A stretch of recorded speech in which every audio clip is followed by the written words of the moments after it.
کی توحید کے لیے، شرک سے بچنے کے لیے انہوں نے غار کو اپنا گھر بنا لیا، اپنا مسکن بنا لیا اور اللہ کی طرف سے اسی میں پڑے رہے، لیکن انہوں نے اپنی زندگی میں شرک کو قبول نہ کیا۔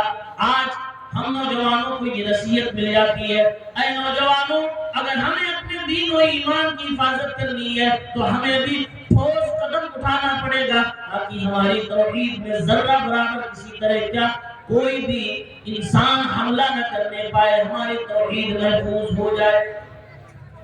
اللہ کے نبی صلی اللہ علیہ وسلم کو جب پڑھتے ہیں، پیارے پیغمبر کے ارشادات کو سامنے رکھتے ہیں تو یہ معلوم ہوتا ہے کہ ہمارے نبی صلی اللہ علیہ وسلم نے فرمایا ہے کہ یہ جوانی کا جو مرحلہ ہے، جو یہ 15 20 25 30 سال کی عمر کے نوجوان ہیں، پھر قیامت کے دن اس خاص مرحلے کے بارے میں اللہ تعالیٰ سوال کرے گا۔ چنانچہ سنن ترمذی کی روایت ہے، اللہ کے نبی صلی اللہ علیہ وسلم فرماتے ہیں، لا تزول قدم ابن آدم یوم القیامت من عند ربه حتی یسأل عن خمس۔ قیامت کے دن آدم کی اولاد یعنی یہ نوجوان، یہ انسان، یہ عورت، یہ مرد، یہ بچے، یہ سارے گروہ کے لوگ قیامت کے دن اپنا قدم اللہ تعالیٰ کے سامنے سے نہیں ہٹا پائیں گے، حتی یسأل عن خمس، یہاں تک کہ 5 چیزوں کے بارے میں جب تک ان سے سوال نہ کر دیا جائے، 5 چیزوں کا سوال کیا جائے گا، 5 کا جواب دینا پڑے گا، اس کے بعد ہمیں اور آپ کو اللہ رب العالمین کے سامنے سے ہلنے کا موقع ملے گا۔ اللہ کے نبی صلی اللہ علیہ وسلم فرما رہے سوال ہوگا عن عمرہ فیما افنا۔ اے انسان ذرا یہ بتا، تو نے 60 سالہ 70 سالہ زندگی کہاں پہ لگائی، کس چیز میں کھپائی، کہاں پر تو نے اپنی عمر کو لگایا؟ وَعَنْ شَبَابِهِ فِيمَا أَبْلَىٰ، اور اس 60 سالہ زندگی میں خاص طور سے جو 20 سال سے لے کر 30 35 40 سال تک کی عمر ہے، اس عمر کو تم نے کہاں پہ لگایا؟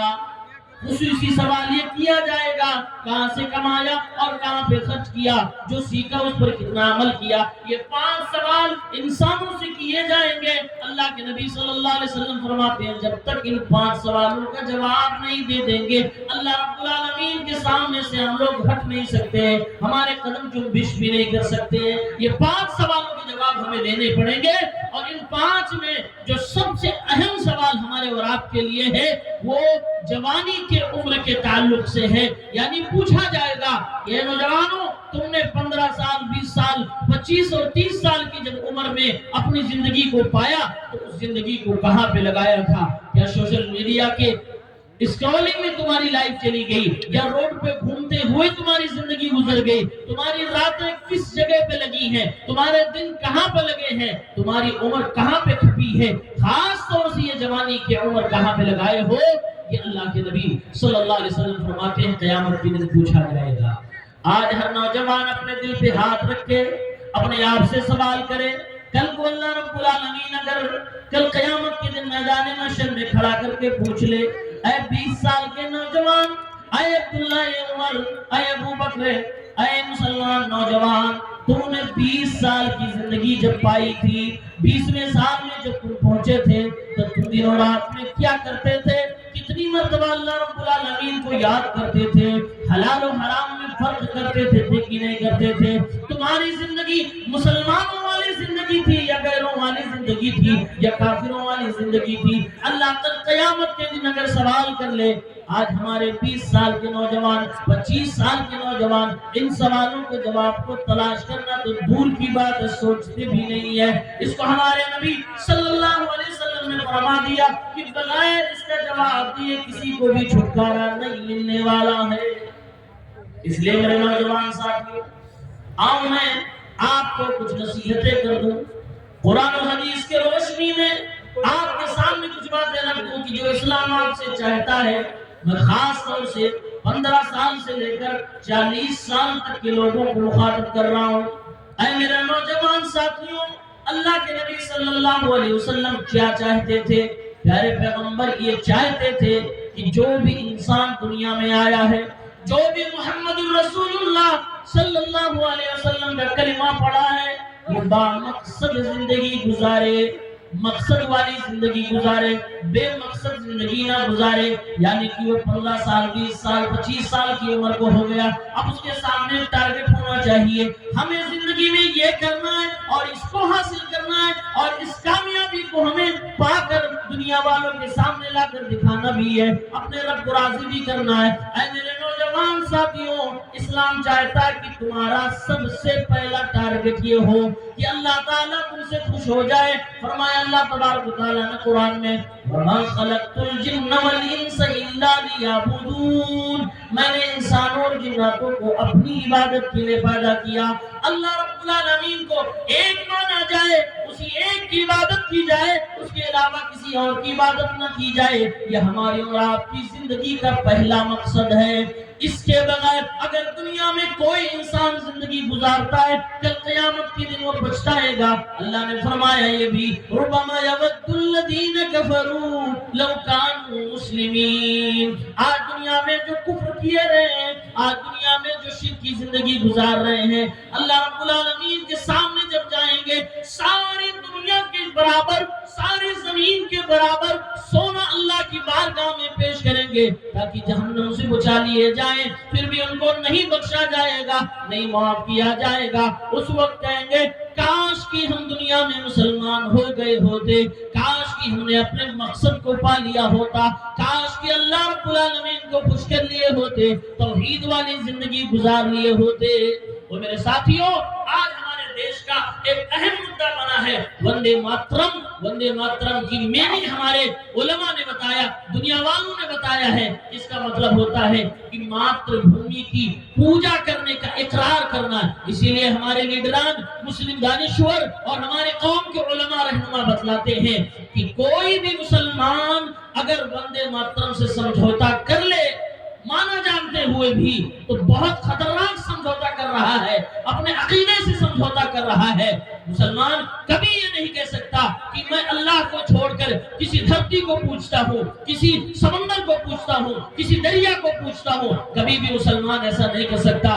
مسلمانوں کی تو آواز ہے لا الہ الا اللہ، اللہ کے سوا کوئی معبود برحق نہیں۔ مسلمان اللہ کے سوا نہ کسی پتھر کو پوجتا ہے، نہ کسی جنگل کو، نہ دریا کو، نہ سمندر کو، نہ آسمان کو، نہ گگن کو، نہ دھرتی کو، کسی کی پوجا نہیں کرتا۔ وہ کرتا ہے تو بس اللہ وحدہ لا شریک کی پوجا کرتا ہے، عبادت کرتا ہے۔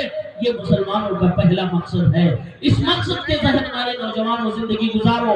تمہاری زندگی میں لاکھ مشغولیات ہو، لاکھ پریشانیاں آ جائیں، خوب بزی ہو جاؤ، کوئی بات نہیں، کاروبار تمہارا لمبا چوڑا ہو جائے، پڑھائی کی لائف بڑی بزی ہو جائے، کھیتی باڑی بزی ہو جائے، مزدوری بہت ہو جائے، لیکن یاد رکھنا مسلمانوں توحید کے ساتھ سمجھوتا نہ کرنا۔ ہمارے پیغمبر جناب محمد عربی صلی اللہ علیہ وسلم کے سامنے سمجھوتا لا کر رکھ دیا گیا، اے محمد رسول اللہ، اگر مکے کی خوبصورت عورت سے آپ کو شادی کرنا تو بتائیے، مکے کی خوبصورت عورت آپ کے نکاح میں دی جائے گی۔ اگر مکے کا سردار بننا تو یہ بھی بتائیے، آپ کو مکے کا سردار بنا دیا جائے گا۔